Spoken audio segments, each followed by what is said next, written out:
All right, all right. Welcome to Thursday night and the fireside chats, and we've been having some incredible conversations in the last few weeks, and just talking about everything from football. Was a couple weeks ago we talked about. I think that's when Indiana was getting ready to play Miami, and we actually got into this whole thing, the average age of 23 of the Indiana squad.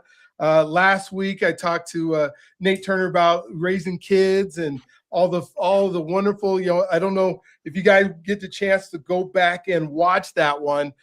He kind of talks about he prepared his son to go to an Ivy League school before he was even born, and then all the things they did developmentally all the way up to making him, and he ends up going to an Ivy. He went to Brown, I believe, and then graduated and is now a CEO of a company. And I got to interview his son too on the podcast, and it's just phenomenal. And so we've just been talking about all kind of things.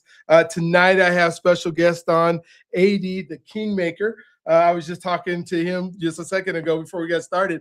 It's been a year since we had a conversation, which I can't believe. It goes so fast. I think over 200 episodes since we had a conversation. I hope that I'm getting better at this than I was before when we started a year and something ago. But we just like to have fun. I see that there's some of the folks that want to come on and talk and have people going. I'll put it where the chat has ability for us to see some of the comments as they come in. But we've been talking a lot about, and a lot of the people that are on this group here have been talking about why love weights. We've been talking about relationships, and one of the things that I decided this year, and you guys can either comment, we can change directions here, is that I was tired of just doing stuff by myself. I was tired of just saying, I'm running at this speed, somebody's not with me, and then I say, well, forget you, I got to go, I'm moving ahead and you're not willing to stay up with me. And what I realized is that can get a little bit lonely, is thinking I got to do everything by myself, but it also doesn't allow me to bring other people along with me. And I think about our next generation and our young generation and the folks that are coming up. Am I spending this year in March? I don't know if you know it's 80, but I turned 60 in March. And so now I'm thinking a lot more about legacy than I ever have before. And I don't know if that was maybe the turning point, is realizing I'm at this age, or it was just me going, I'm tired of running alone and doing stuff because am I capable of it? Yes, but is that truly life? And so maybe we can just, AD, maybe you start with you and just kind of introduce yourself and like who you are, what you got going. I would love to just have an update, what happened in the last year. So maybe we'll start there, and then maybe some of the other folks that are on, we'll let them kind of introduce themselves, and then we'll just go from there. I think last time we talked, you were like trying to get I don't know if it was 100 or 1,000 Black interviews. It was Hopefully you hit yeah. that goal. Okay. So that was 24. You're right. It was the end of the year. You're right. I remember because you were like at 97, 98. Okay. Yeah. So quick update. So I used to do like a tech coaching offer where I was helping guys get into tech, kind of create lifestyle. And so I have since stopped that offer. I am now a men's lifestyle and relationship coach, and I primarily coach husbands. I think husbands are some of the most noble people in the country. And I think that a lot of them are suffering in silence in terms of not feeling respected and not feeling validated within their marriages. And I think that most husbands are in what I would deem mediocre marriages. And what I mean by that is like, you got the courting phase, you've got the honeymoon phase, and then you've got maintenance. You've got the rest of the marriage, right? And so in the courting phase and the honeymoon phase is usually amazing. It's passionate. You can't keep your hands off each other. And after that, it kind of just goes away, right? And I read some stat that said the average marriage is sexless, quote unquote, and it doesn't mean zero. It means like they're engaging in the activity 10 times or less per year, right? And like that's just, to me, that's just no way to live. That's no way to live. Like you're too noble of a man. You're providing, you're protecting, you're thinking about the future, you're legacy focused, you're making sure the kids have money. Like you're wearing all these hats. And what they don't realize is that there's honor and duty and all these things. However, that has nothing to do with sexual desire. That has nothing to do with sexual desire. And so they kind of get resentful of their wife because they're like, hey, I'm doing all the things. I'm doing more than I've ever done, and I'm getting less than I've ever gotten from you. Right. And it's a very frustrating place to be. And I've been there myself. And what I've learned is that there is actually a what I call the desire equation. Right. Mm-hmm.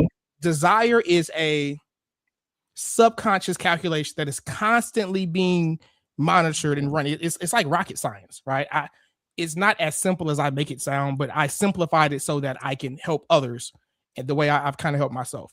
But it is constantly being calculated in the back of your woman's mind, right? And so I've decoded all the variables, and once husbands understand what the variables are, right? And by the way, money is not one of them, right? Once you understand what the variables are, you can input the things that increase at desire, and you can stop doing the things that decrease it. Once they know, they just don't know. Most men don't know. Like I was raised to, and I heard a lot of, oh, don't try to figure women out. They're crazy. You'll never understand. And then my ego is like, you don't tell me what I can't understand. I can understand anything I desire to put my mind to, right? And so I largely spent tens of thousands of hours just learning and observing and understanding female nature, and learning that like there's human nature, then there's female nature, there's male nature, and there's some overlap, but we are not the same, right? And kind of just learning those differences and learning how to appreciate those differences, and just kind of showing men how to get the results that they want to feel desired, right? And so that's kind of what I'm doing now. I love it. I don't want to do anything else. And I'm super excited about the journey. Cool. Well, I can't wait to open that up and talk more about that. That's right on time for what we're doing. Maybe we'll just start with Pastor Marcus. Maybe just introduce yourself, where you're from, and so we'll know who's here tonight. I'm in the Tampa Clearwater area. I'm Pastor Marcus. I'm an author and also a self-awareness coach. Been doing that for a very long time. I just released my newest book called Challenging Your Worldview, Be Bold. The thought process behind it is kind of who are we in our mind? Because if we don't break apart who we are in our mind, we can't understand better relationships. So we have to be self-focused to a degree. Obviously, if you're into God, you want to focus on God. You got a spouse, kid, you got to focus on all that. But you want to have a mindset of understanding who you are. So in the book, Be Bold, that's what I take you through, is breaking down the mindset, asking certain questions, and specifically to sit on top of some of the stuff that the Kingmaker was saying. I talk about marriage tying down the nuts and bolts. Marriage tying down the nuts and bolts gets into the thought process of who are you in your marriage? Do you want to be a marriage of integrity? Do you want to be a marriage of focus? And do people around you, meaning your family, your kids, do they see you as a united front? Because if we don't sit on the principles of marriage as a unit, then we can't go forward, because we already looking for breaking down. So we have to be self-aware enough to understand that we are a people, meaning as an individual, we are a people who are relationship driven. And so if you're relationship driven, because at work, at home, out, whether you're at the football game, wherever you are, if you're relationship driven, you got to be self-aware enough to get what you want out of the relationship. Because a relationship that doesn't serve you to a degree, then that means you're only giving, you're never receiving. So you're not totally fulfilled. So in marriage, tying down the nuts and bolts, that specific chapter is focusing on who am I in a relationship and what do I want to get. So before I go have that big conversation, which is okay to have, disagree or whatever, and that's the kind of conversation I'm talking about. Before that, who are we? Who am I in that conversation? Good to meet you all. That's awesome. Thanks. Tanisha. Hello, everyone. I am Tanisha Harris. I too am an author, of a journal, All That I Am. I am a mother of a 20-year-old, and I work in community as with the nonprofit All That I Am, that is helping our young Black girls and our youth have resources and tools to become the better version of themselves so that they can show up well, not only for themselves, but in community, in family, in school, whatever they choose to do in this world. They know who they are so that no one else tells them who they are. Cool, thank you. Mr. James Young. How's everybody doing tonight? My name is Wonderful. James Young. I'm glad to see Tanisha on board. It's been a while. I'm an author also. I'm a chef. I own a real estate business, a trucking company, a non-emergency medical transportation business, and an Airbnb. I also volunteer at the VA. I do a lot of things. I'm retired. I just try to keep myself busy, and I'm happy to be here. It's not my first time talking to Dr. B and guests. I always look forward to these deep dive conversations, especially where Tanisha's involved. Because we have a female perspective tonight. You know what? I'm saying, yeah. Okay. I'm glad to see you, James. I am. This is gonna be interesting. Right. Gotcha. You're in North Carolina, right, James? I am in Charlotte. All right. And Tanisha, you're in Denver. And I am. Eddie, where are you at? I'm in Dallas, Texas. Dallas. All right. Okay. I wasn't in Dallas. You guys got the ice storm. Yeah, it was pretty bad. Yeah, I've talked to several people from Texas today. All right, Mr. U. Tell us a little bit. You're in Florida. No, you're in North Carolina, South Carolina. Yeah. Yeah, there we go. I knew it was one of them Carolina. You're gonna get it at some point, man. I know. I'm from New York originally, but I've been down in the South since '96, between South Carolina and Florida. Like James, I got a lot of hats. I'm not gonna name all like he did. I ain't gonna name all those things that I do. we can talk about it offline, but at the end of the day, I'm a high performance coach. Been a minister for 30 years. Married man, got 3 daughters, 6 grandkids, and 3 great grandchildren.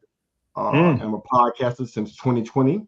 We got 3 shows. Matter of fact, some of the topics tonight, we're covering in our wholeness series on our Inspiration Station podcast. So we're talking about some of the same topics in our 10-part wholeness series. So excited about touching more of that. And we're working on an e-course for hard chargers to learn how to embrace daily disciplines so they can be truly successful. So we're working on an e-course for that too. Hopefully that'll be out within the next couple of months, hopefully. But beside that, man, Dr. B, good to be here with you guys again and to have this conversation. Good to see you, Pastor Marcus, and everybody. AD, good to meet you, Tanisha, and look forward to the convo tonight. Oh, Sam, almost forgot you, brother. See you down there. Go down in the dark, but I can't see you. Yeah, he's in the dark. I didn't see it. Yeah. Come to the light, Carolyn. I can't see you. It's not even dark in Nevada yet. What are you doing sitting in the dark? Talk to us. Tell us about you. Step into the light, Carolyn. He went completely dark in here. I thought I had the lighting on. I'll have to fix that soon here. But my name's Sam Herrera. I've met a lot of you guys on different podcasts. It's good to be back. I live in Las Vegas. Yep, in the West Coast. I'm originally from a couple of different places, New Mexico and Los Angeles, California. I've lived in both. I just moved to Las Vegas in 2021. Entrepreneur, own some businesses. I'm currently in the staffing arena, and that's about it right now. I own some real estate, and I work for helping people lead other people. Thanks for the time here. All right. Well, thank you for all you guys, chiming in tonight. As I don't know if you guys can hear me. Yeah, we can hear you. Yeah, we hear you. You just can't hear us, so you must turn off your microphone. But again, thank you guys for all being on today and just sharing from your hearts. For those that are online that are watching live, I'll try to monitor the chat the best that I can, and we put it up on the screen so all of us can see it if I miss out on it. But one of the things that Pastor you talked about today is just marriage. And AD, maybe I'll just have you. Yeah, I think all of us, all the people that I know here are married, and several of us have been married for a long time. Some of us a little bit shorter amount of time. And maybe, you know, as you're helping men to be good husbands, because they can't be husbands if they're not married, maybe kind of walk through some of the things that are important, that your beliefs in marriage, and we'll just have other folks chime in as we go through. I know Pastor Marcus talked a little bit about being together, and, you know, who am I in the relationship? Who are you in the relationship? And what those roles are. Lately, I've been talking to a lot of people that say, well, hey, we have some defined traditional roles, but then we've now moved on to some roles that are not as traditional as our society has changed. I just wrote a book called Relationship versus AI, which is all about, now we're sticking this other, you know, bots into the middle of our marriages. So AD, why don't you go ahead? I'll just go ahead and let you start, because I know you're working at this world. So I want to hear what you So I will start by saying this. My take on relationships and marriage is very counterintuitive. It's very I don't consider it to be controversial, but when I talk about it, people do consider it to be controversial, right? And I know this sounds backwards. I think marriage is overrated. I think it's highly, highly, highly overrated. I think that what's far more impressive, far more valuable, is to have a loving, harmonious, efficient relationship, right? Because you have a relationship with your significant other even before you marry them. And then you throw marriage on top of it, right? And sometimes marriage is like veneer that sits on top of it. And it's like, and people will clap and they'll say, you know, 30 years, 40 years married. And I'm like, but if one or both sides are miserable during that time, I don't know if I'm not clapping for you. I'm not impressed, right? I think they call that struggle love. So to me, marriage is overrated. The quality of the relationship that you have with your spouse is that's more important. And I think a husband's number one job is to keep his wife highly sexually attracted to him. That is his number one job, because everything else becomes easier. Everything else becomes easier. And if it's not the case, then everything else becomes more difficult. All right. Does anybody want to respond to our first the overrated marriage? What are you guys' thoughts?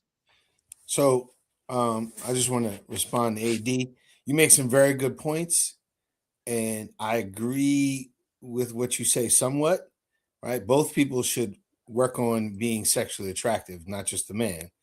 That's one. Men are more visual, so maybe the woman should work on being more sexually attractive than the man, right? Marriage, like you say, is a relationship, but sex, as you get older, sex takes a backseat to security, comfort, and having a companion with you. I love sex, don't get me wrong, but you know, after a while, you're not jumping into bed every day like you were when you were in the honeymoon phase. But your marriage is more than just having sex and, you know, sexless marriage, all this stuff. It's about a relationship, having a companion, somebody to grow with, security, and emotional support. So I agree with you. The sex will slow down after 20 years, 30 years. But by that time, you have formed a bond that is unbreakable because you're friends and you have a lot in common. So I agree with you somewhat and disagree with you on some parts, or maybe some parts were excluded as far as the relationship part of it. Does that make sense? I hear you. A couple things. I heard you say both should. I'm harping on the word should, right? Mm-hmm. I don't use the word should. I don't like it. I find it to be critical, right? Mm-hmm. If I set a goal to do 100 push-ups and I can only do 25, and then I say to myself, oh, I should be able to do more, I'm indirectly beating myself up, right? So that's one thing. I see that men have a lot of shame. But two, I mentioned sexual desire, which is different than sex. So I'm not talking about sex. I'm talking about desire. I'm talking about like she can't wait to get to you. I'm talking more so about an emotion, if that makes sense, right? Gotcha. There's something called the lens of attraction, right? Mm-hmm. And any man here who's been in any kind of significant relationship that has started and then ended has experienced this. I'll just speak for myself. I've been married now for 5 years. I've been with my wife for 15 years. I've had girlfriends and other things during the same time. It's a long story. However, in the beginning, when things are great, she's like, oh my goodness, he's so funny. I love your sense of humor. When she's upset or when she's not desiring me, it's everything's an effing joke. He doesn't take nothing serious. So the humor is the same. The difference is she's not attracted to me. So everything that I do or say is wrong in her eyes, right? So that's what I mean. When the desire is high, you can do no wrong. When the desire for you is low, you can do no right. Right. And so most husbands have a goal, they have a vision, they have somewhere they're trying to go. They're trying to build wealth or a family or a home or a business or something. And he wants to bring her with him, kind of like Dr. B said. And that journey of bringing her with you, she's just a lot more compliant when her desire for you is high. Period. Let me bring out 2 points, right, to that, and then I'll shut up after that. So as you get older, you might get illnesses that might cause you not to be sexually attractive, right? So you have to build a cohesive relationship. I have a patient that I take back and forth in my non-emergency medical transportation business. This guy he has all kind of catheters. He wears diapers. He has strokes, cancer, got all kind of stuff, right? Him and his wife are still, when I pick him up, take him home, baby, I'm coming home. I love you. She says, I love you too. Dinner's ready, right? They still have the cohesive relationship. As you get older, your physicality is going to change, right? You might have diabetes, high blood pressure, on dialysis. So it has to be more than just the physical attractiveness. There has to be a bond that can't be broken, because marriage is for better or worse, right? So you're going to have physical changes as you get older. I'm 60 and I'm not the same guy I was 10 years ago when I was running 10 miles and in the military and doing all that stuff, right? So I can't do the same kind of things, right? My wife and I are still crazy active, but at some point, and I'm 15 years older than her, right? 14 and a half years. So there's going to be some changes that require our bond to be stronger than what we see and how we feel about each other, if that makes sense, right? So you can't really base it on the physicality, because I know some people that are married that they've changed. The woman has probably gained 50 pounds, the man 100 pounds, but they're still madly in love because they have that bond. So, yeah, that's kind of how I feel about it. Things are going to change. I'm not speaking of physical attraction. That's not what I'm talking about. Let me give another example. I've been trained by pimps, right? One of my mentors was a pimp, right? And one of the things that you see often is that one of the stories he would tell me is that there would be the biggest, fattest, ugliest pimps, right? And they would have the most beautiful women, right? Mm-hmm. And they would almost talk to them in such a way that was like, I'm bigger, I'm better, I don't like take it or leave it, this is how it is, right? And so that's what I mean by attraction. I mean more so energetically attractive. Like she's attracted to you because of how masculine you are and how much it opposes her femininity, right? So another example of this is like you could go do something that, simple example. There might be a bug or a fly or something that comes in the room. She's freaking out. Oh my God. Kill it. Get it. You come in like the big strong man you are, and it's like, hey, don't worry, baby, I got this. That's called polarity. That right there is what I mean when I say desire. Like if that goes away, it doesn't matter how much she loves you. She can love you and not desire you, and that relationship would be pretty bad. It will be pretty bad. So I think love is overrated as well. I think it's necessary for a good relationship, but you can love someone who you're not in a relationship with, and you can be in a relationship with someone who you don't love. So they're not mutually. Is that you, Sam? Yeah, that's me. I don't know if you guys can hear, but I heard you say that you learned a lot of things from pimps, and you're looking for women that are want to be hookers and give themselves away as a commodity. Now, I don't think that learning from that, you're not going to learn how to be a husband or even have a partner at that point. In fact, you're looking at a business transaction at that point. And if all women are business transactions for you, well, then I understand how you're thinking now. I understand that, everything's a commodity and they must have to work to make you bigger, right? Because then they have to fill your ego, right? And if women need to fill your ego, No. that's kind of what you're saying. Is marriage not a business contract? Marriage is a business contract, but you're looking for a life partner, aren't you? Isn't that what you're looking for in a marriage? No, I'm looking for a good follower. Okay, so then you're looking for pretty much a hooker, right? No, I'm looking for a woman who's valuable and wants to add value and who is going to reciprocate the value that I give her so that we can rock out for a lifetime. And here's the thing. Some relationships need to end. There's so many. I used to do a divorce coaching business. I stopped it because those men come from a weak position. But there's some men who they love their wife so much that they're willing to tolerate and accept just about anything. And the fact that you're willing to tolerate and accept anything is why she does not respect you. And you cannot earn a woman's respect. Respect is self-evident. Like how she respects you comes from how much you respect you. So if your self-respect is low, she cannot respect you more than you respect you. If you don't like yourself very much, she can't like you that much. So it's all about how the man treats and views and values himself, and she mirrors that. She mirrors exactly how confident you are, is what you're saying. And then you say if she can add value to who you are and make you feel better about yourself, right? Then that's what you're looking for. That's not what I'm saying. I'm saying so a lot of guys engage in relationships with women, and they're like, I think that fathers do a disservice to their daughters when they raise them to be princesses. A princess is an adolescent. She doesn't have a job.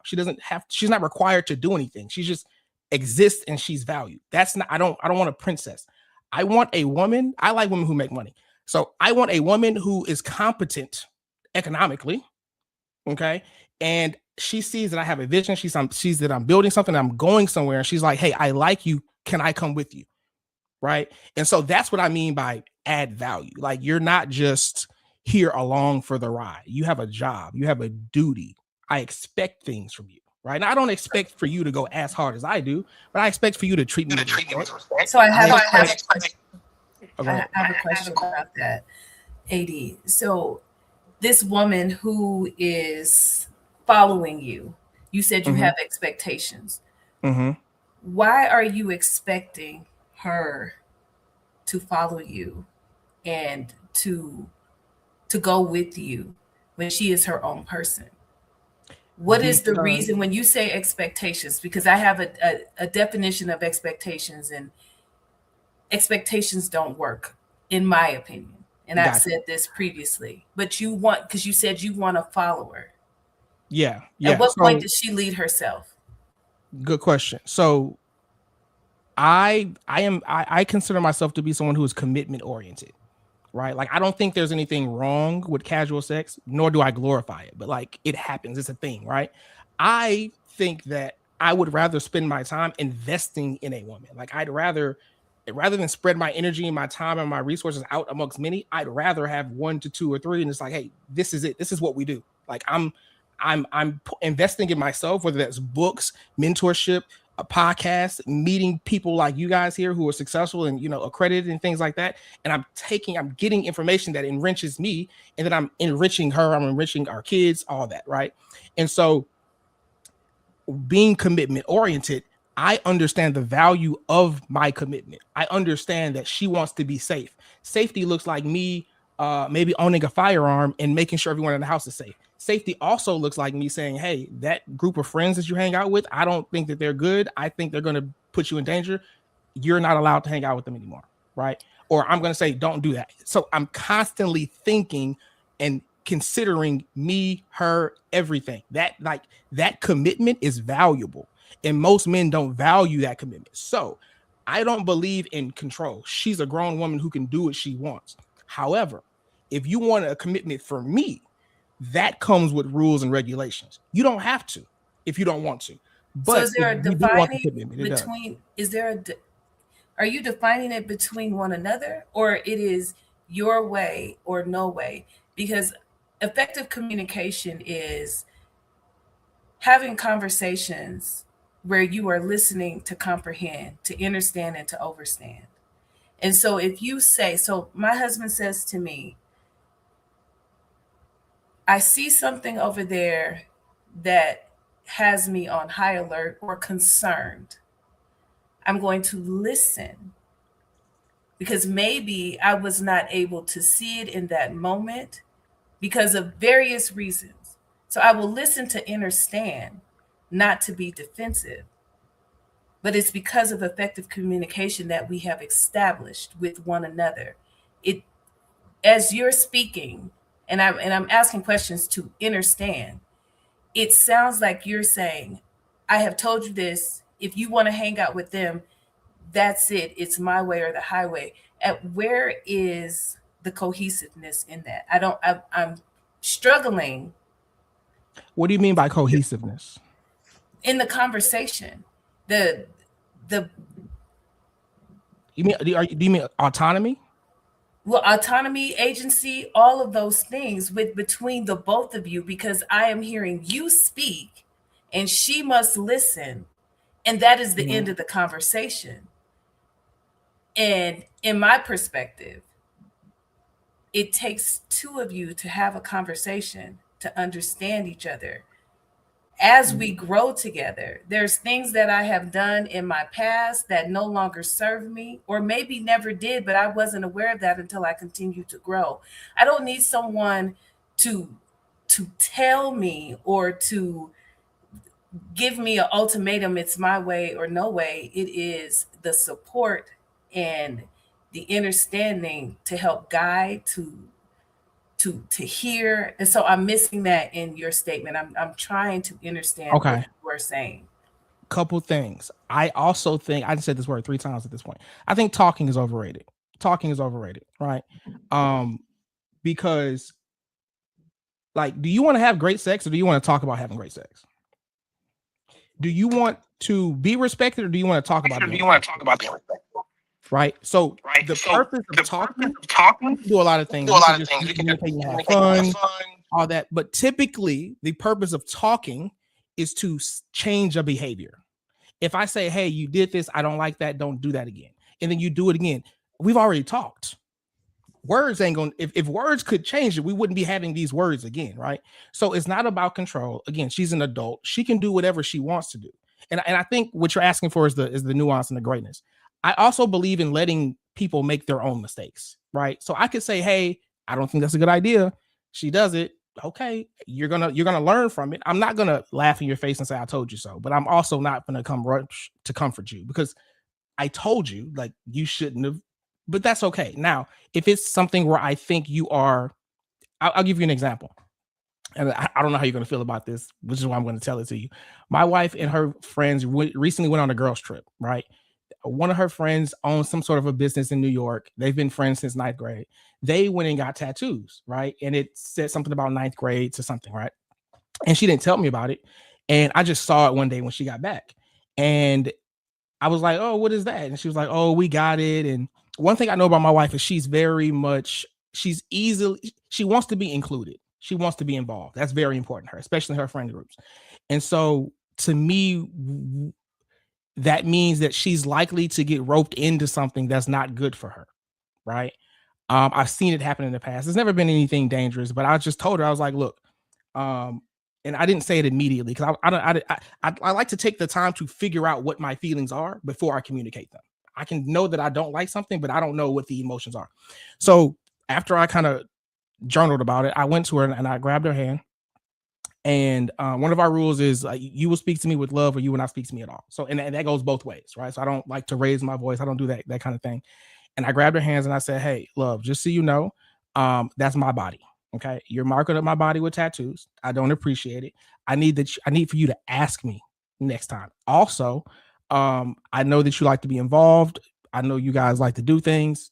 Look, next time ask me. I may say yes. I may say no. At the end of the day, that is my body you're marking up. Okay. I'm the one who takes care of you. I'm the one who's responsible for you and your safety, not your friend. They're not going to do as much as I have. Okay. They never will. Okay. So therefore, I'm going to need you to make sure that you ask next time. And she said, okay. So that's my rules for my relationship, and those are my rules that works for you for too. me. Yes. Yeah, I think that works for you and your relationship. Can I chime in? Yeah, Pastor Davis, you got the floor. A couple things. That's what you all are discussing and why I wrote Loving Hard in my first book and Marriage Tying Down the Nuts and Bolts in my second book, meaning those chapters. What I'm hearing is we're mixing overall principles. And that's what I'm saying about before we go forward, who am I? Because the concept of that's my body, if she doesn't agree that that's the guiding principle of this relationship, we already got a problem. And that goes both ways. If you don't agree that your body belongs to her, we got an issue. And so before we move forward, yes, premarital counseling and guidance, mentorship is important. But starting today, wherever we are, we have to start with a premarital counseling, even if we've been married 20, 30 years, up to and including reaching where we are 10 years into the marriage, 15 years into the marriage, because those principles, if those principles are askew, the integrity and the respect is askew, it's off and it's not going to work. It is going to be a dividing principle in the marriage. And so if you talk about that sex isn't important, but to your spouse it is, you have to define that to your spouse. This is an important piece, that you look good on my arm. This is an important piece, that we have sex this many times. If we are not willing to define that, we probably shouldn't be in a committed relationship. And so that whole piece that James was talking about, because one of us is going to change. Either our parent is going to come move in, or both our parents, maybe my dad and your dad are going to have to move in, or I'm going to have to spend a lot of time. So that's that 50-50 that people talk about in a relationship. That's really never true. It may feel like 50-50, but at some point, if I'm now in a wheelchair and you're still healthy and we're 25, both of us, but I'm in a wheelchair for whatever reason, we're no longer doing the same thing. So that's where the integrity, the respect, and the wholeness of what true love is comes into play, because that's the picture of what a mentor is supposed to highlight for you. If it's not highlighted for you, you're probably not really ready for marriage. And that's what Jesus talks about in the Bible. Marriage is not for everyone. Commitment is not for everyone. It may be best that you stay single, because that is a hard pill to swallow. I thought we were going to be doing it, sex, for a good 20, 30 years before one of us was committed to a wheelchair. Now I'm 25 and you're 25 and you're in a wheelchair for the rest of your life. What is my integrity? What is my respect for you? Meaning I'm self-aware enough to realize that I decided to have respect for you as a human being, and I'm going to help take care of you for the rest of my life. So that if we don't have guiding principles, if we mix guiding principles from this book or that book or this thought process or this fad for a period of time, we're going to shake ourselves to the point where we're going to be two different people. And that's what happens. And that's sometimes where divorce happens. I'm not condoning divorce or encouraging divorce by no means. Please get your help that you need to. I'm saying those guiding principles need to start being set up wherever you are in your marriage right now. That's what I have for right now. Cool. I want to just jump in real quick, and thank you for everybody chiming in. One of the things, Eddie, that you said insofar, as I'm getting at it, and the principles of marriage that I kind of believe, you said that sex is overrated, love is overrated, and talking is overrated. So if you're not doing those three things, what is not overrated, or is it just the blend of, toned down? I love the interaction that I have with my wife, and when we have conversations that are, deep and thoughtful, and I don't feel like it's overrated, and I feel like I love her more than life itself, and then obviously sex too. So I'm not trying to just gang on you tonight. So, but at the same time, I appreciate how you ask questions, because I know you, I know your character. You're asking from a place of curiosity, so I appreciate it. No, so I never said sex is overrated. I've never said that, right? Okay. Sex is just sex. But what people and I don't look at relationships from like a biblical perspective. Like, to be honestly, I don't care what any book says. I do what works, right? And what I do is I study women as we as people are animals. Period. Like people like to not believe that. They like to think, oh, we're intelligent, we're this, we're still animals. We have a nature, right? Dr. B, you could be the most softest, kindest person on earth, right? But there is something in your nature such that if I put you in an environment that is hot and I raise the temperature to 100 degrees and you sit there for 20 minutes, 30 minutes, there's a hormone within your body that will make you pissed off.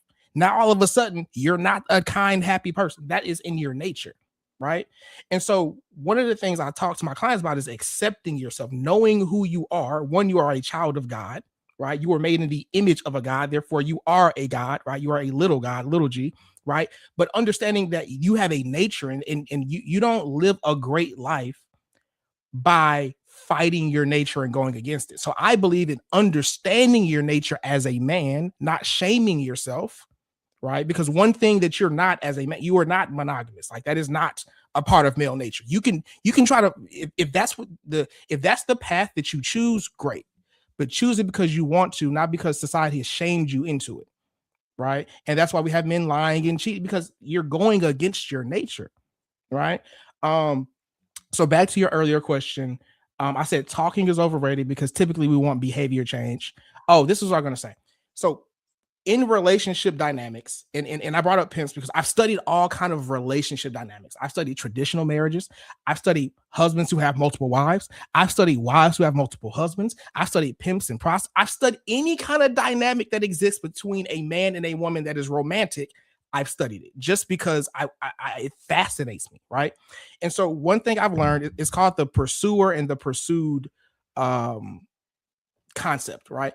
And so in any given relationship, there's always two people, right? There's the person who is being pursued, right? And there's the person who's pursuing them. No one ever likes each other equally. It is not possible. One person always likes the other person less. It might be a whole lot less. It might be a little bit less, but there's always a gap. Okay. And so the person, there's two people. This is the pursued. This is the pursuer. The pursued gets to be with the one who loves them. This person loves this person. Okay. The pursuer gets to be with the person they love. Right. So this person right here gets to feel the highs and the lows of love in marriage. They feel amazing when they're with the person they love, and they feel terrible when they're not with them. They feel amazing again. They feel it's also called limerence in the beginning, right? This person, they don't get, they're more consistent emotionally, right? They don't get the highs and the lows, but they do get consistency from the person that they love. So if we extrapolate this a little further, I'm gonna break it down and say this person gets to be in control. This person gets to be in love. And no one position is better than the other. They both need the other to exist, right? For me, what I've learned is that women, not even women, everybody likes to be in love. Everybody likes the feeling of being in love, right? It's amazing, right? Also, fun fact, this is the first time in human history where we want to be in love. In ancient cultures, being in love was like an illness. It was an affliction, because when you're in love, you do all kind of crazy things. Not crazy things. You're not in your logical mind when you're in love. We'll just put it that way. When you're horny and when you're in love, you're not in your logical mind. You're doing all kind of other things, right? And so this is the first time in human civilization where we're doing things like we're wanting to be in love. Like that was not a good thing in the past. And so you can either be in control or you can be in love. What I've learned is that although I love the feeling of being in love, like I like it, I'm more likely to let things slide. I'm more likely to let her talk to me a certain way. I'm more likely to let her get away with things. And then guess what that means? Her respect for me dips. And now that her respect for me dips, now her attraction to me dips. And I'm not doing that. I wake up every day and I think, how do I keep this woman highly attracted to me? And how do I keep her respecting me? Right. And so what that means is if I'm in this position where I'm in control and I love this woman, but I'm not head over heels in love. I'm not so far in love that I'm like losing my mind. Right. I will give up. I will sacrifice that. I will let her have love. I will be in control and I trust myself to lead us to the promised land. So my character, right, largely dictates how I treat her because she's in love with me. I could get away with just about anything. Right. This is why you see certain relationships where guys beat on women or they beat on each other and they keep. I don't do that. I'm a nonviolent person. Okay, I'll shoot you, but I'm not gonna do nothing else. And I don't mess with nobody, so leave me alone. Right. But I would rather be in control. She can be in love. And when that woman is in love and she loves, she naturally, there was this study that I saw. I think there's 3 women. I'm going to get this all wrong. There were 3 women. I think one group was virgins. The other group was not virgins. And no. I'm getting it wrong. But basically, they had 2 or 3 groups of women reach their hand in a jar of used condoms, right? Like used condoms, right? Or at least that's what they said it was. And they had one group of women like read this romantic literature first to like get them all hot and bothered, right? They were more likely, like they left their hands in the jar longer. What does that tell you? When a woman is turned on, or really anyone is, in this state, our inhibitions are lowered and they're willing to do more things, right? So as long as she is in love, as long as she is attracted, I am in control and I get what I want. I now can say, hey, I need you to go run through that wall for me. She's more likely to say, yes, okay, right? And the other thing is, I'm also not normal. I'm a great man. Like this is like what I do is different. This is not normal. And so, and I tell her, if you want a regular man who you don't have to follow all his instructions, where you can lead him, you should go get one of those. So to your earlier point, Tanisha, you can go get one of those kind of guys. That's just not me. I'm highly masculine. I love myself. I value myself. I think it is an honor and a privilege to be a man, right? And I understand that they want to be led. So I'm going to lead while you're here. I'm always going to lead. There's no moment in time where you get to lead me. I'm always leading. I will take input from you because I understand that you have a different perspective than I do. You can see things that I don't see. But at the end of the day, I'm Jordan. I'm taking the last shot. Whether we win or we lose, it's on me.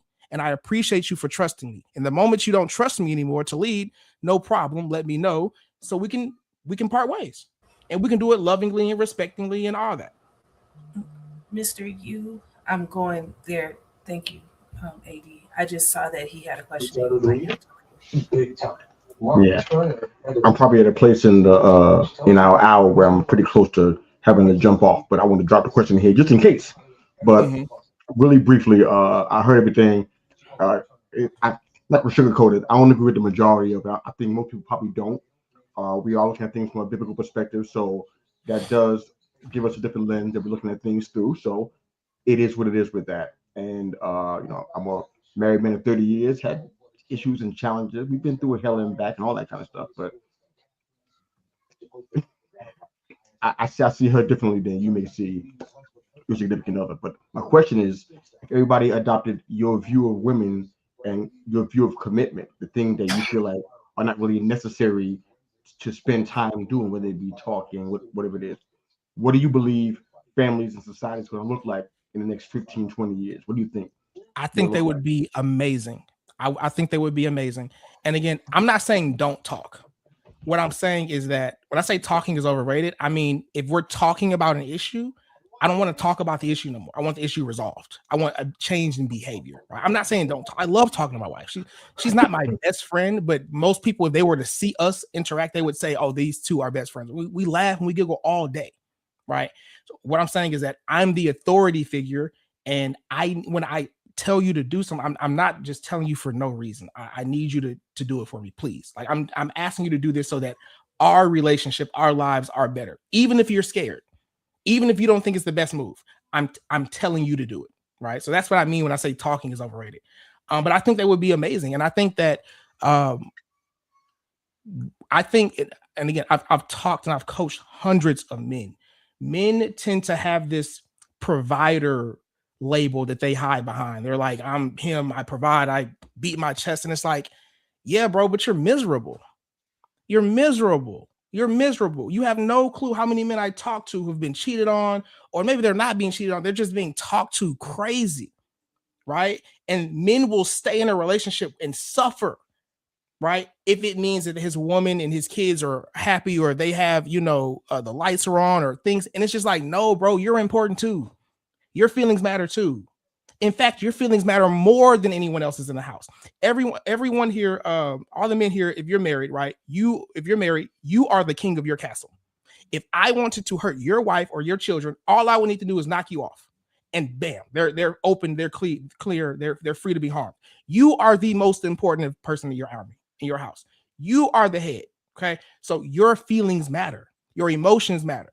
Your level of gratitude matters, right? And so what I tell people is you can't pour from an empty cup. I love my kids, I love my wife, I love all the time we spend together, okay? But my favorite time of the day is in the morning when I wake up and no one needs anything from me. It's just me, my book, my journal, my thoughts, my drink that I pour into me. And then they get the excess stuff that comes out of me. I've done the other way around where you are, doing whatever it takes and you're broke, busted, and disgusted. And then this is how we end up having midlife crises. What is a midlife crisis? A midlife crisis is when a man engages in a relationship, typically a marriage with a woman. Let's say they've been together for 20 years. Now he's got a wife and kids and all these things. And he wakes up and he's being everything for everybody else. Right? He's the protector, the provider, the dad, the this, the that, and everyone is being taken care of. Everyone's thoughts and feelings and dreams and hopes are being considered, but his own. And he did it to himself. So you can't even blame anyone. You didn't. And then what happens? He realizes, you know what? That's 18, 19, 20-year-old person within me that I disavowed, who had all these goals and dreams and desires that I just cast to the side. He's still here. He wanted a hot girlfriend in a Corvette. And so now he leaves Derek and he goes get a hot girlfriend in a Corvette because he acted as though his desires and who he was didn't matter, and they did. So I'm saying if you're going to have a midlife crisis, start to position yourself and put yourself first now. Love yourself now. Understand that your emotions matter now. Because we also know that men are more, I think, like 4 times likely to commit suicide. And more likely to be successful at it. So, no, I'm looking at the data, regardless of what the Bible says, regardless of what everything. I'm looking at the data from the people that I've talked to. Men are suffering and it's because they don't value themselves, and they've been taught that being a husband and a provider is so important. And sure, it is. But it's not more important than you are to yourself. And that is, I agree with the fact that you said that you got to pour into yourself. I like that. In fact, I like the fact that you said that we should take care of ourselves first before we can take care of anybody else. That's a great saying. Thing is when you lead, and what I've noticed from a lot of successful leaders is they're a do-it-yourself first type leader. Get it done, then everybody else follows, right? Once you start building that kind of relationship with anybody, really, it's a relationship builder, right? You're going to build your relationship in the fact that you're going to serve. The biggest leader I know, Jesus Christ, is a server. Everybody else gets what they get from him, and then they want to serve him. So if you help enough people help you, right? So like with your wife, right? If you got a wife and you serve her, then she wants to serve you too. I think it's a mutual thing. I don't get into marriage for something to where I can gain or lose. Really, I just want a partner to live life with. And at that point, I'm looking for, as far as a marriage is concerned, I've always looked for just somebody who can actually keep up. Do what I like to do. I like to do what she likes to do. Otherwise, we're not compatible. I understand that. And there's a lot of people. It's why they call it dating. And you don't have to be married to date. You can go and date somebody and find out if they actually are compatible with you.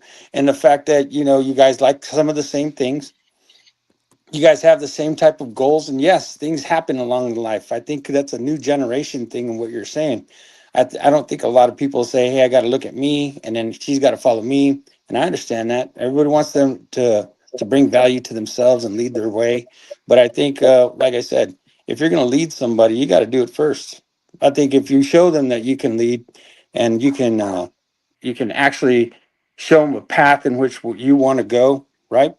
Then they want to go the same way. Then you're leading. But if you have somebody that you can lead, then you're just on a walk if they're not following, right? Agreed. Yeah. So in that, you have to pour into yourself, have a partner that wants to go the same way, and then you can have your marriages how you're talking about it. But when you start talking about somebody that needs to make you better, or you get to take your day and you want to pour into yourself, and they just like a trickle down. What you're saying is, if I make myself better, they get better by just being next to me, like a trickle down effect. Exactly. I think that's. I don't think that's right. I think that if they're next to you, right, what do you bring them? What is it that you bring them that just being in their presence happens? So not to be disrespectful. No, You please. like a guy who does not value himself. Okay. What's that? And I say that because if my confidence is a 2 out of 10, my son is a father whose confidence is a 2 out of 10. If I say no to him, hey, I'm not going to your basketball game. Hey, I'm not showing up to this. I'm not doing. Instead, I'm going to stay here and I'm going to do something that's going to increase my confidence from a 2 out of 10 to a 10 out of 10. He automatically now has a father whose confidence is 10 out of 10. By improving myself, I improve the proximity of everyone who's next to me. So yes, like I am my most valuable asset. You're not there for your son because you're increasing your value, right? Your son's value doesn't increase because he's your son. In fact, so my son does not benefit from having a more confident father. No, actually, he might just see he's got a very confident dad, but does that make him confident? He learns confidence from his father, from his father's. Learn confidence. You're not there to be. If you're not there with him, how does he learn anything? He just know that you're a confident guy at home. But I said he's in proximity to me. Yeah, but not in proximity if you're not at his game. Okay. You know what I mean? It seems like you're trying to counterpoint. Confidence is just one example. It doesn't matter. I understand confidence, and I understand. It could be my courage. It could be my confidence. It could be anything you want. But if you're not around him, how do you exude those things? You say he comes home and you're not there. I am. I understand that. I mean, I have children. I have raised them the way, and I'm not angry with you. I'm just saying that's a different point of view. The point of view that you're taking, I think you're misunderstanding. I mean, not a misunderstanding. That's your point of view. So however you want to raise your children and however you want to be next to somebody, it's not osmosis. Either you're next to them because they bring something to you, right? You're actually having to make a point. And let's say I lost my whole train of thought. Sorry about that. But what I'm saying is this. If you have somebody that wants to follow you and go the same way, you're going to enjoy your ride. But if you don't, then it's not a ride anymore. It's over.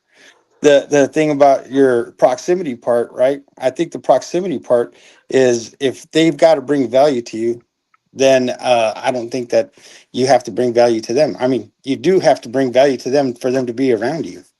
I think that's valuable.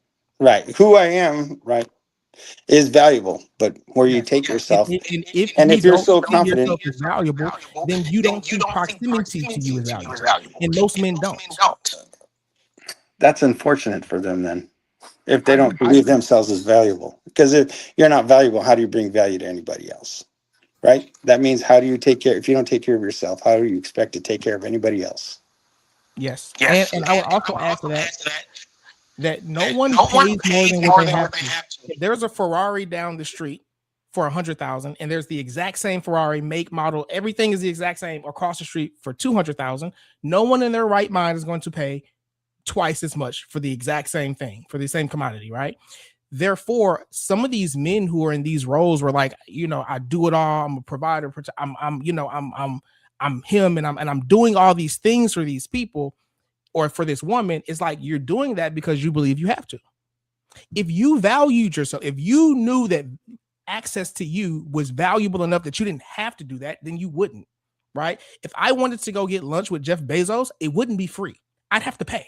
I'd probably have to do all kinds of things, right? Because I understand and he understands that proximity to him is valuable. If it's true for him, then why is it not true for me? I don't have to do any of these things to get this woman to love me. You cannot earn or buy a woman's love.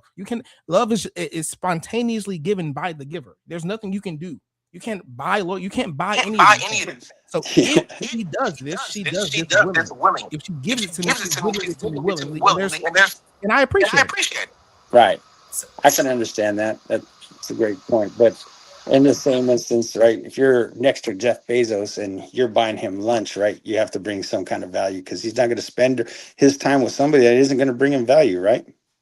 Sure. I mean, I don't know. One of the things that I'm going to jump in here real quick. One of the things that I hear from even when Pastor was talking about is whenever there's a commitment in a relationship, that both sides of that relationship have to be agreeable to whatever those boundaries or the things that we set. And so however we do it, I think it's just so important, as we have this conversation and say what marriage is. And I think a lot of us have, views. I have my view of what marriage means and what it is. And so even like what Tanisha said, if this is how you guys have agreed and you've been together for 15 years, because I think that you guys set those parameters and agreement and we're both okay with it. Which is good that those parameters and stuff are in place. As I think about growing, and maybe as we kind of close this out a little bit, and the people that you're coaching and the people that you're going to, what is the next level? What is the next step in creating a relationship that lasts? I mean, as commitments were made and people have said, we all grow, and sometimes we grow apart. And so how, like when you're coaching husbands or you're coaching folks, what do you say in far as, is it just the commitment is over, or is that marriage a covenant like I believe it is, that you try to grow with it? And so what are some things that we might be able to do, and anybody can answer this, in order to keep those marriages vibrant? I mean, one of the things you said at the beginning is the man should always be desired, and maybe the woman should be too. But are there any other things that we should be thinking about or doing as we grow, so we don't grow apart, I guess is my question. Well, a couple of things I want to say to that, Dr. Brian. Okay. As we grow as people, who I am when I'm 20 is likely not, culturally, probably not going to be the same person I am at 30, 40, 50, 70. Mm-hmm. I'm going to change. Even if we're both fully healthy, whoever our friends are, what we eat, things should change and are likely to change. Some person is going to grow faster to some degree because maybe they work outside the home, whatever.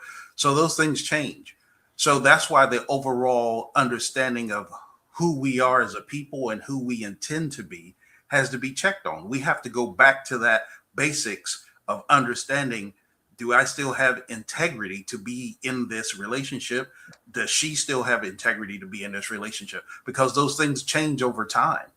Now, the commitment part and the covenant part that you make with one another and God, if you believe in God, should be the overriding principle. But the other part of the overriding principle, if you reject those things, are, who am I as a person?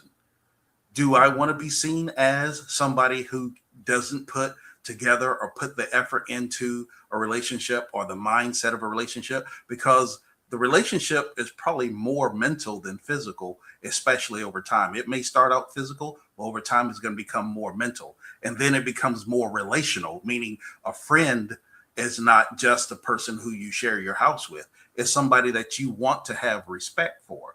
And so those guiding principles should hopefully open up the fact that you both want to go to candlelight dinners and concerts or museums and things over that time, because you both are growing. So that's what keeps the heat on in the relationship, is because hopefully you both are growing and she's teaching you and you're teaching her, because you don't want to be the only person in your house that's gaining new information, whether it's through reading, through experiences.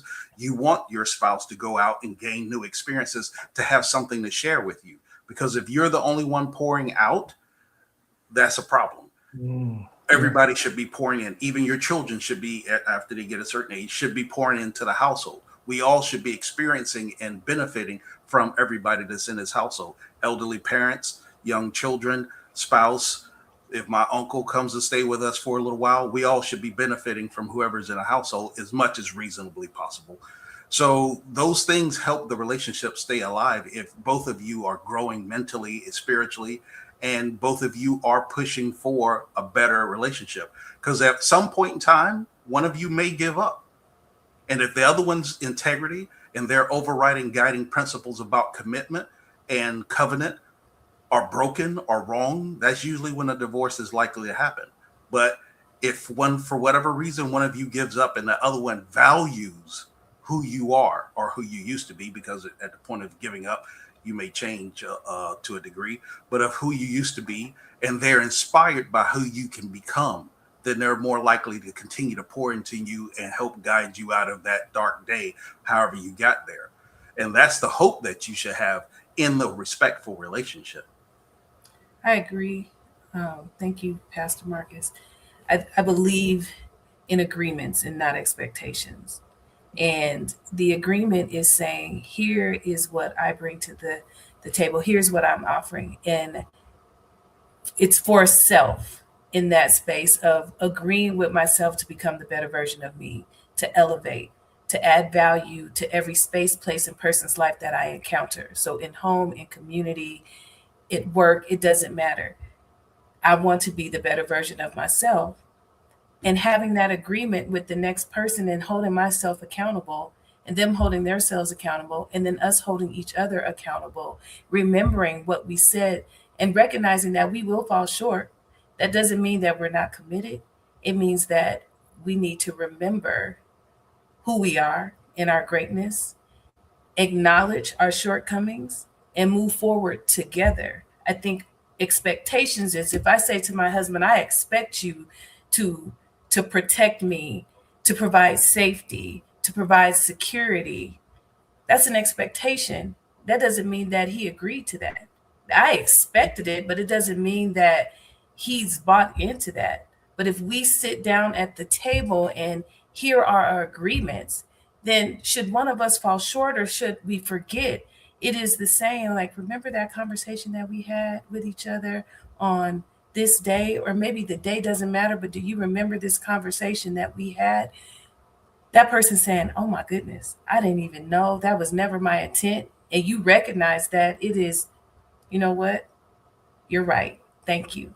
Then you show up better. The elevation is releasing the things that no longer serve you and also what never did, recognizing that and not holding on to it so that you can elevate and continue to add value in those spaces, places, and people's lives that you encounter. So for the children, for the parents, the grandparents, the great grandparents, whoever is coming in that household, whoever you are encountering, it's the feeling when they enter of that energy of growth and elevation, of love, of peace, of prosperity, of abundance, of bliss, of happiness, of joy that they experience and also want to be a part of it.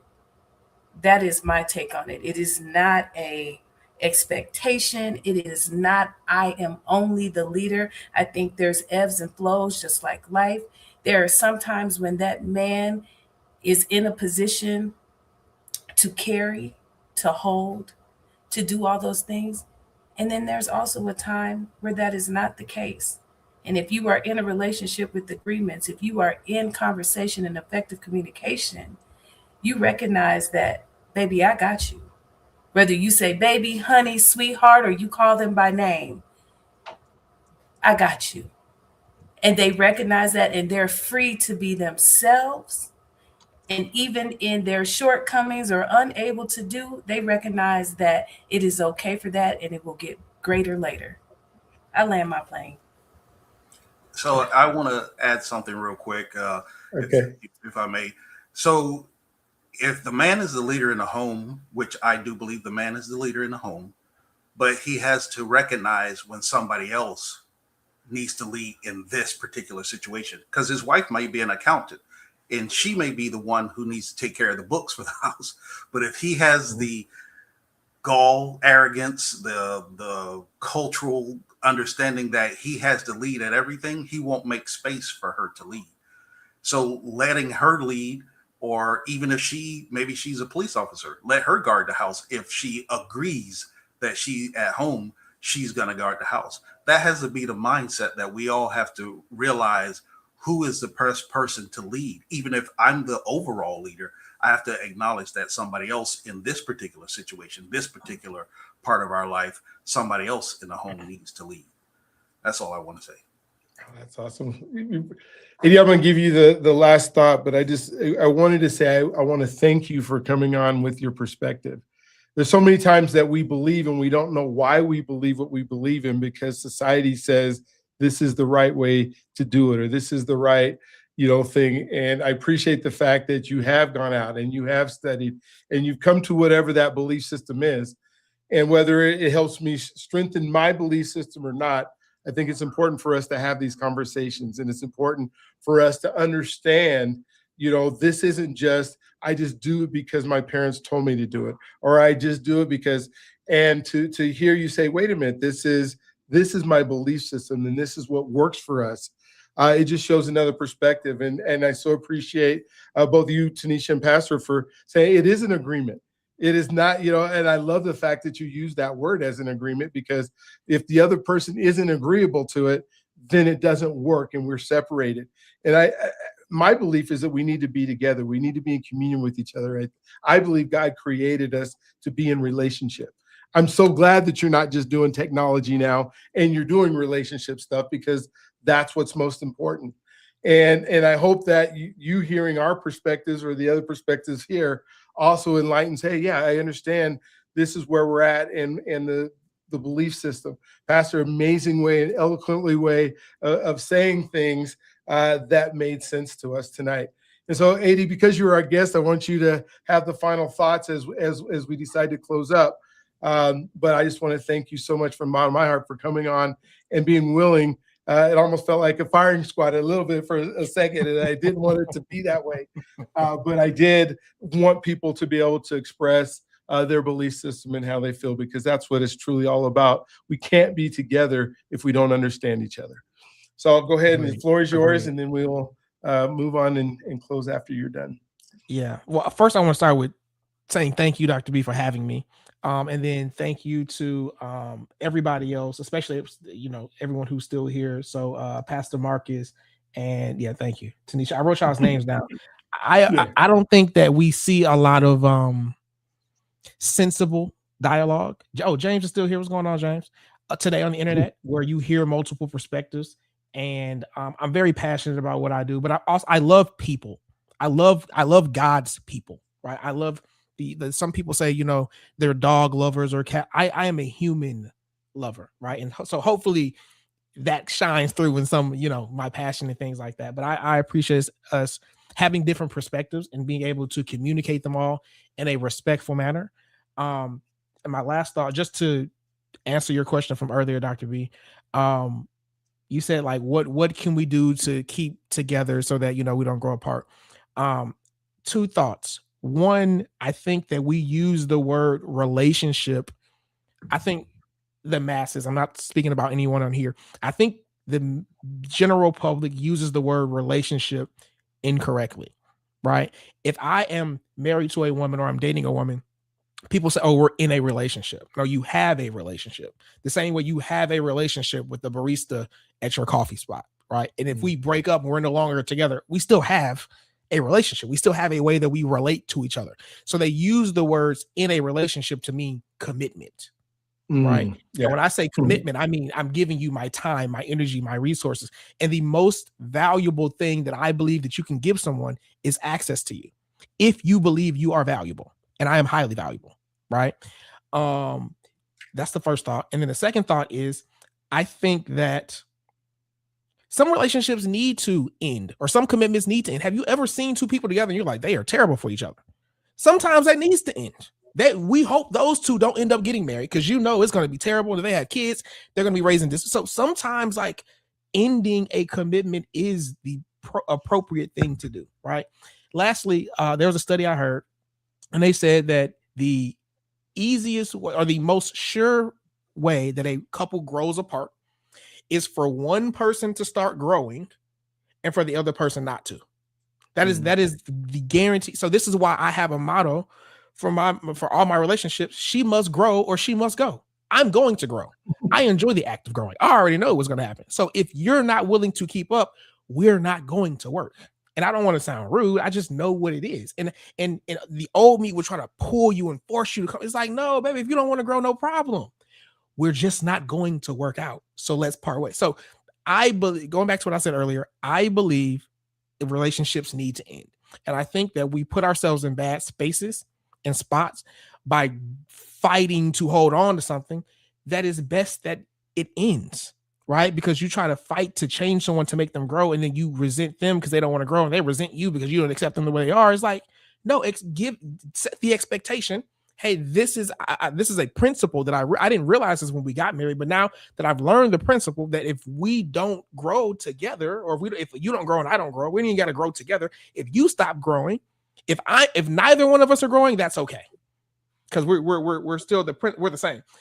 But as a man, typically the marketplace forces you to grow, right? So if one person starts growing, whether it's the man or the woman, and then the other doesn't, it's only a matter of time before it's going to end anyway. So let's just end it now. And being willing to have that conversation and let them know, and then let them choose whether they want to grow. So every month or so, me and my wife are together, and I tell her, look, I know I'm not an easy guy to be with. It's not supposed to be easy. This is a Ferrari. Okay. You could have got it with a Honda. I'm not a Honda. Are you sure you still want to do this? Are you sure you still want to be in this marriage? Let me know. Right? Because I love you, but that, again, love and relationships have nothing to do with one another. I can love someone I'm not in a commitment with, and I can be committed to someone who I don't love. Right? So that's my final take on all that. All right. Well, thank you so much for being on, and for everybody else who came on today. I just want you to know, if you're a person, I don't want you to be isolated by yourself. And we have a whole community, Becoming the Person Universe, where we're dedicated to connection. We're dedicated to commitment. I won't even say the word relationship at this point, because like you said, AD, is it's more about what is that commitment level in a relationship. And if you're struggling and going, hey, I don't know, please reach out. Don't do this by yourself. I think, like I said, I believe God created us to be in relationship and to be in commitments with each other and to be in community with each other. And the best thing you could possibly do is be in community with other folks. And sometimes they're going to be like-minded, and sometimes they're going to give you different perspective. But that's why God gives us free will. He gives us the ability to be able to be with people. And then if you're committed to your relationship with Him, then you're able to choose what works best for what He would have you to do. So thank you guys again for being in. Thank you for this day. I can't wait to have Tanisha. I can't wait to have you on. You and me chopping it up. Pastor, I can't wait to have you on. James, as always, just enjoy you having on. You guys have an amazing, awesome, incredible rest of your night. And I will look forward to seeing you either in the community or the next time that we meet. Have an amazing night. Thank you, AD. I appreciate you.